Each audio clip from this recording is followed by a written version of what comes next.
इस हफ्ते चांदी महंगी हुई, सोने के दाम कम हुए। सोना 3,174 रुपये गिरकर 1,35,000 पर आया। वहीं चांदी 6,443 रुपये बढ़कर 2,35,000 किलो पर हुई। ईवी बैटरियों पर 21 अंकों का यूनिक नंबर लगेगा। क्वालिटी और असली लाइफ चेक करना आसान होगा। रिसाइकिल होने पर मिलेगा नया नंबर। न्यूजीलैंड सीरीज के लिए भारतीय वनडे टीम का ऐलान। गिल कप्तान, श्रेयस और सिराज की वापसी, बुमराह हार्दिक को रेस्ट। पहला मैच 11 जनवरी को होगा।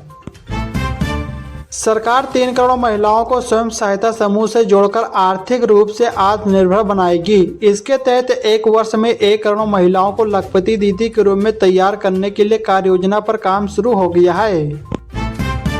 देश भर के लाखों डिलीवरी बॉय, कैब ड्राइवर को अब हेल्थ इंश्योरेंस, लाइफ इंश्योरेंस और एक्सीडेंट कवर जैसी सुविधा मिलेगी। केंद्र सरकार ने सोशल सिक्योरिटी कोड 2020 के तहत नया ड्राफ्ट नियमों को नोटिफाई कर दिया है।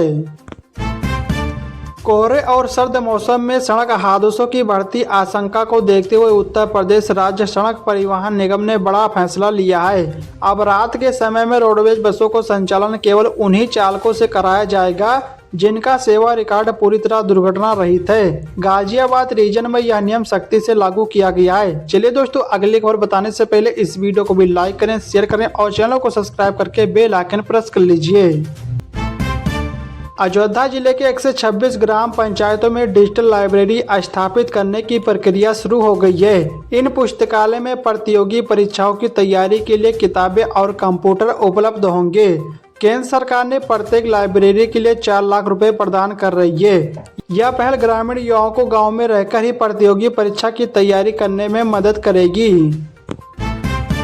भारतीय घरों में देश की जीडीपी से ज्यादा का सोना, 34,600 टन गोल्ड की कीमत है 4 से 50 लाख करोड़ रुपए। देश की जीडीपी है 3 से 70 लाख करोड़ रुपए।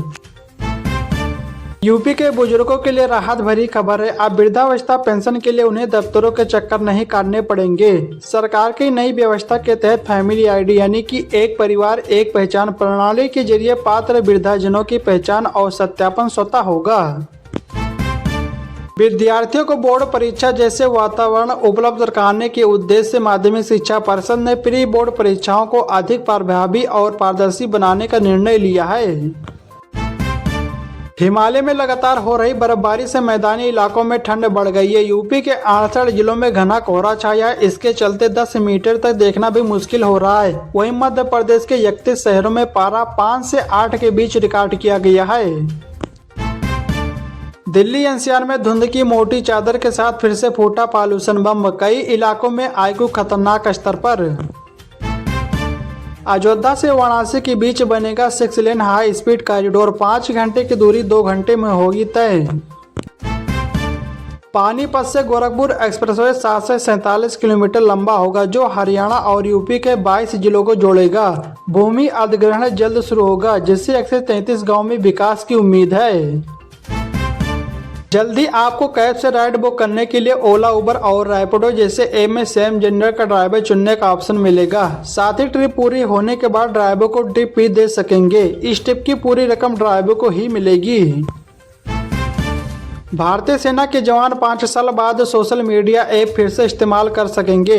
2020 में लगा बैन कुछ शर्तों के साथ हटा दिया गया है। न्यूज एजेंसी एएनआई के मुताबिक नई गाइडलाइन के तहत जवान इंस्टाग्राम पर रील, फोटो और वीडियो देख सकेंगे। हालांकि कमेंट करने की अनुमति नहीं है। वहीं व्हाट्सएप, टेलीग्राम जैसे ऐप पर गैर गोपनीय जानकारी शेयर कर सकेंगे। इसके अलावा यूट्यूब और एक्स का इस्तेमाल केवल जानकारी के लिए किया जा सकेगा। यूपी के प्रयागराज में माघ मेला में महाकुंभ की तरह ही यात्रियों की सुविधा के लिए दिशावार ट्रेनों का संचालन किया जाएगा। प्रयागराज जंक्शन को छोड़कर अन्य रेलवे स्टेशन से अलग अलग रूट की ट्रेनों का संचालन किया जाएगा। जिस रूट की ज्यादा भीड़ होगी उस रूट पर ऑन डिमांड स्पेशल ट्रेनों का संचालन किया जाएगा। फरवरी से बदल जाएगा महंगाई यानी कि जीडीपी मापने का तरीका। सरकार नई सीरीज जारी करेगी। अभी 14 साल पुराने आंकड़ों के आधार पर कैलकुलेट होती है। मुरादाबाद से दिल्ली रूट पर नई एसी बसों का संचालन शुरू कर दिया गया है। पहले किराया 3 से 10 रुपये था, जिसे बढ़ाकर 3 से 65 रुपया कर दिया गया है। इस हिसाब से यात्रियों पर 55 रुपये का अतिरिक्त बोझ पड़ेगा। नई एसी बसों के कारण पुरानी एसी बसों का संचालन फिलहाल बंद कर दिया गया है।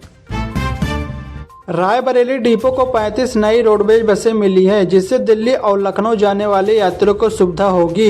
इनमें 20 छोटी और 15 बड़ी बसें शामिल हैं। नई बसों को माघी पूर्णिमा व लंबी दूरी के रूट पर चलाया जाएगा। माघ मेला 2026 में आने वाले श्रद्धालुओं के यातायात अनुभव को सुगम और सुविधाजनक बनाने के उद्देश्य से जिला प्रशासन द्वारा रैपिडो बाइक सेवा उपलब्ध कराई जा रही है।